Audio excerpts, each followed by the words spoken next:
Сәлем достар, біз бүгін осындай бони нахлёст тігетін боламыз. Кейбіреулер X-образный бони деп атайды. Бұл бони Калифорния матасынан тігілген, өте қонымды, жақсы тұрады, жақсы жатады. Каналға тіркелейік достар. Ол үшін бізге қазір выкройкасын сызатын боламыз. Осындай 4 брыш қажет болады.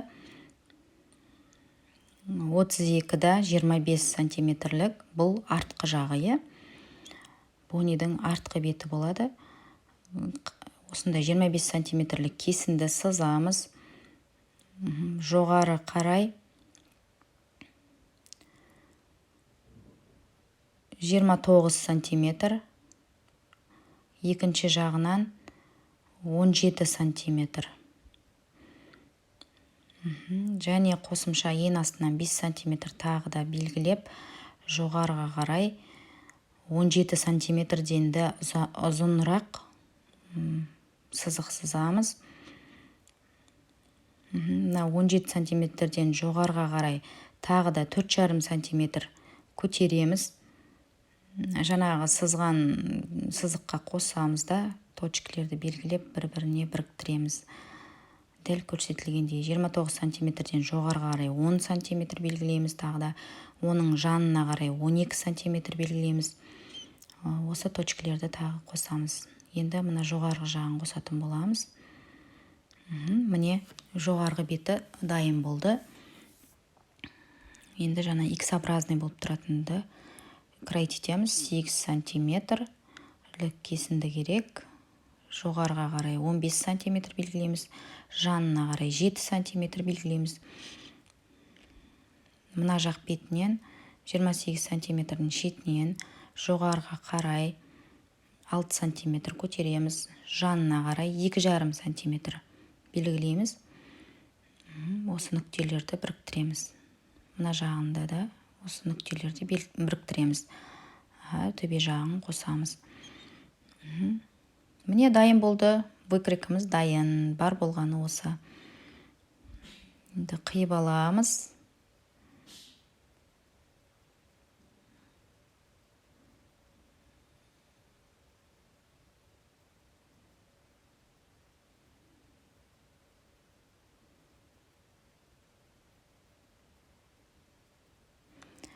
Достар, каналға тіркелейік. Дәл осылай кесіп алып, тігіп көріңіздер. Пайдалы болып жатса, лайк басып, комментарий жазып, қолдап отырайық. Достар, подписка жасаймыз, колокольчикті басамыз.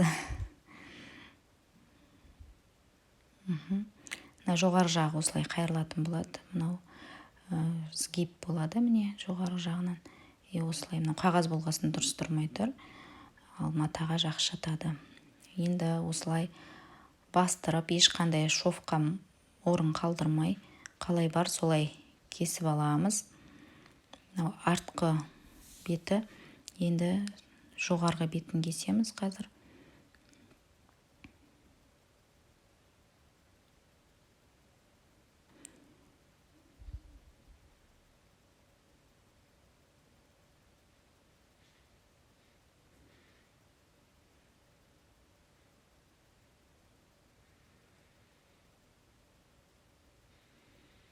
Міне дайын болды.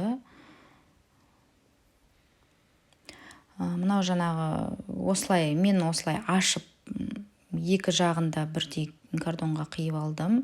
Обойға сіздер енді бір жақ слойын жасасаңыздар да болады. Егер бір қабатты қылып кесіп алатын болсаңыздар, матаның шетін қайырып тұрып кесіп аласыздар. Егер мен сияқты қылып істейтін болсаңыздар, осылай бір слоймен кесіледі.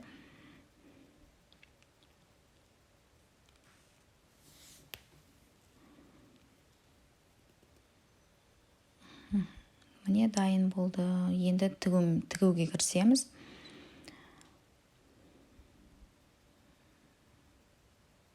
Жоғарғы беті осылай қайырып, үстіне жаңағыны жатқыза қоямыз. Текстеп қойып аламыз дұрыстап. Инемен қатайтамыз сосын.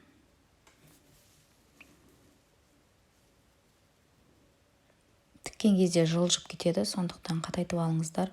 Сосын мына иненің тігісімен, иненің тесілген жерін мен әдейі шет жағына қоямын, чтоб тігіс қисайып кетпес үшін. Енді менде распашивалка болғасын жерде сырт жағынан тігемін. Сіздер прямостроечный машинкамен 2 шов жасасаңыздар болады. Егер прямостроечный машина болатын болса, бірінші іш жағынан бір строчка жіберіп алып, екінші жағын оң жағынан қатарынан екінші строчка жіберсеңіздер болады.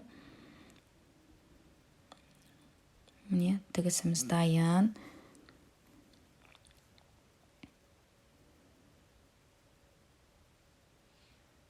Іш жағынан артық жерлері болса қиып тастаймыз. Мынау жаңа бізде лапка кішкене матаны ысырып созып жіберді. Тымда қылмайды. Қазір осылай артымен бетпе-бет біріктіріп, артығын қазір кесіп тастайтын боламыз.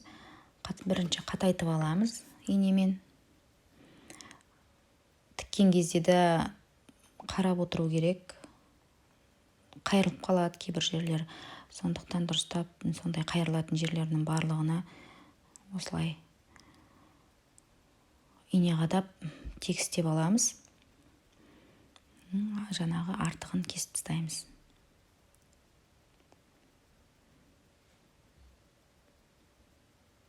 Енді екі жағында оверлоктап аламыз.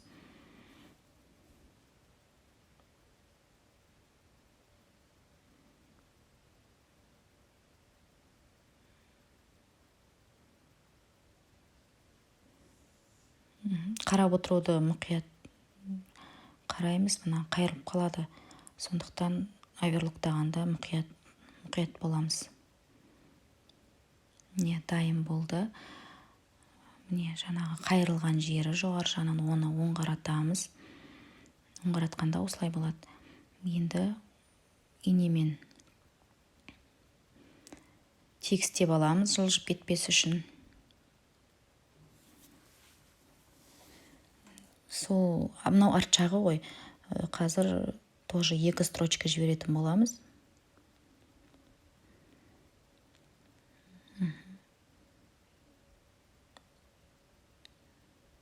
Міне, 2 строчка жібереміз.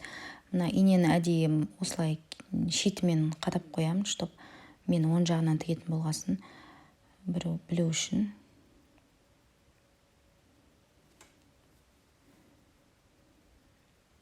Артқа қайырылған жерін тігіп алдырық. Осыны тігіп болғасын қазір шетін қайыратын боламыз.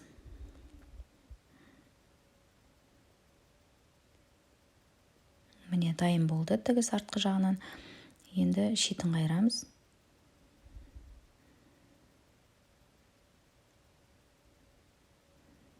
Шеті где-то 1,5-2 сантиметр қайырсаңыздар болады.